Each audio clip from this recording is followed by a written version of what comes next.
All right, let's get this show started! In today's video, the Korean Zombie receives a custom WEC/UFC Zombie belt, Bisping clarifies his comments about Izzy's DUI, Dana White seemingly shuts down Stephen Thompson's back pay, Dana White goes off on Showtime's Stephen Espinoza, and Brennan Schaub reacts to Tony Ferguson vs Paddy Pimblett matchup. The Korean Zombie receives a custom WEC/UFC Zombie belt.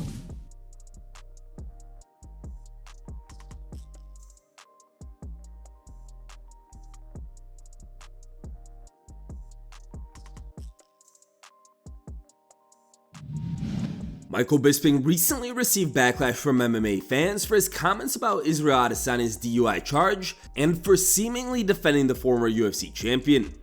Now, during the most recent episode of his BYM podcast, Bisping clarified his comments about Izzy's DUI, saying what he meant was that Izzy's blood alcohol level was much more in line with a normal evening out rather than titles suggesting that Izzy was smashed behind the wheel. So then I was like looking it up, and he was like just barely above the legal limit to where he's actually in trouble. Just which isn't, I'm not justifying it, but it's not like he was blackout drunk. Well, thank you very much for saying that, because that's precisely what I said. I did a YouTube video about it, and I'm like, yeah. And when you see it, the headline, it sounds really bad. And of course, drink driving is. It's a terrible thing because so many innocent people lose their lives. And I don't think anyone can justify that. But I said on it, I said, when you look into it, it's not like he rolled out of a nightclub, hammered drunk. It's not like he was on a session with the guys all weekend and got behind the wheel of a car. And I said this as well. And I'm getting a little bit of, again, more hatred coming my way. But I'm just being honest. I think, because I said, and maybe I'm wrong on this, but 50 milligrams, if that's the legal limit, if the government, the New Zealand government at that, mandate a lot of shit, if they say you can drive a car at 50 milligrams, that means you're sober, you maybe had one beer. So he was a little bit over that. So he's had like 2 beers, 2 glasses of wine, maybe a cocktail at dinner. He's thought to, and he's had a bad judgment call. He thought, I've had a meal, it's been a couple of hours, I'll be good. I don't know, I wasn't there, but I'm just trying to piece it together. And he made a mistake. That's how I piece. Dana White has responded to Stephen Thompson saying he'll eventually get paid for his canceled UFC 291 fight against Michel Pereira. During a recent interview on MMA on SiriusXM, Wonderboy said that the UFC is going to add what they owe him after his next fight with Shavkat Rakhmonov. I expected really not to get paid, but obviously my manager and everybody was like, hey, you showed up, you should be getting something, right? So I'm like, yeah. So the managers went and chased that. So, here I am right now, and I haven't seen any money yet, but zero.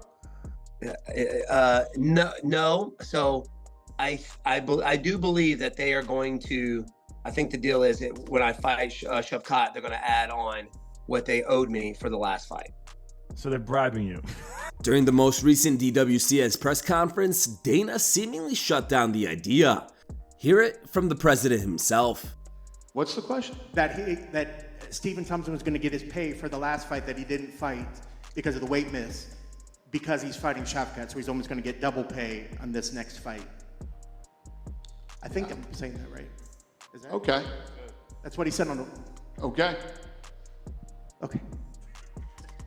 That's what he said. It must be true. Fair enough. Thanks, Dana.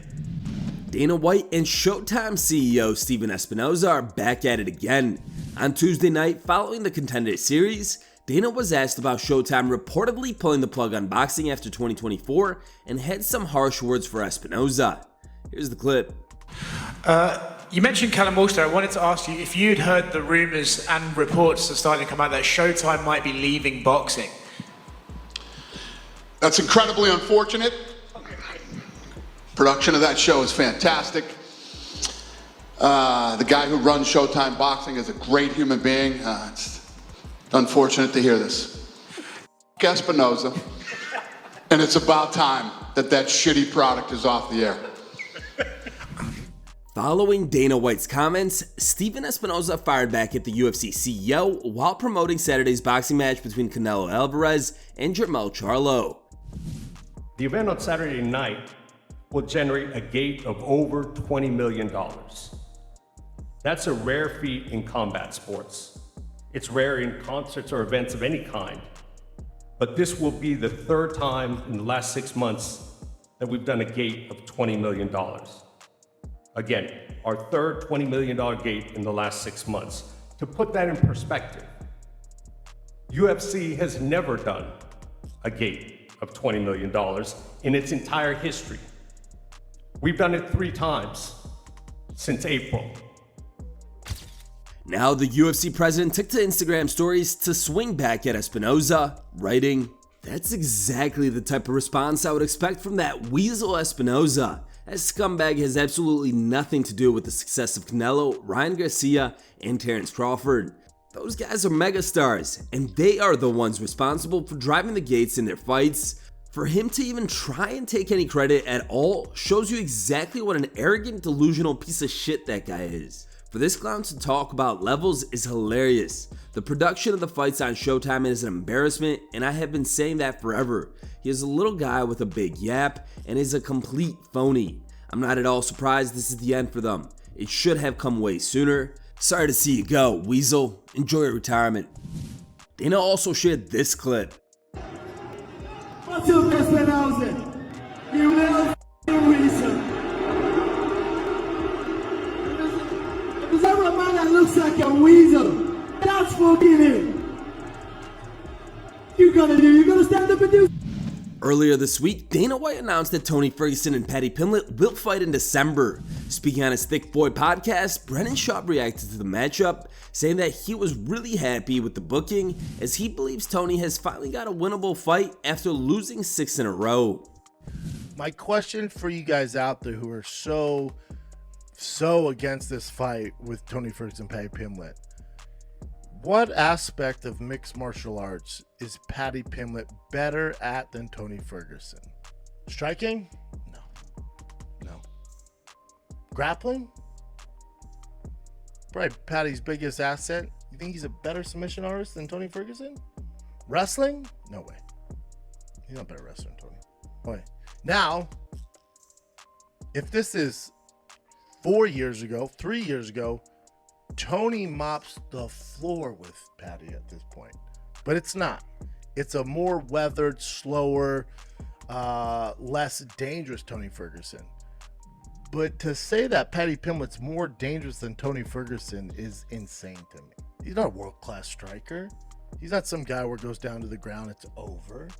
He's not a Damian Maia down there. I'm not saying I'm picking Tony to win. All I'm saying is this isn't a terrible fight for Tony. Here are the top 3 picked memes found on the internet today. Third place was found over Facebook and was posted by a user named Artem the Goat Lobov. The number 2 meme was found over Reddit and was posted by a user named Connor Loves Pepsi. And the top picked meme of the day was also found over Reddit and was posted by a user named Zesty Clothes. Thanks for watching. If you like the content, smash that like button and don't forget to subscribe to stay in the talk.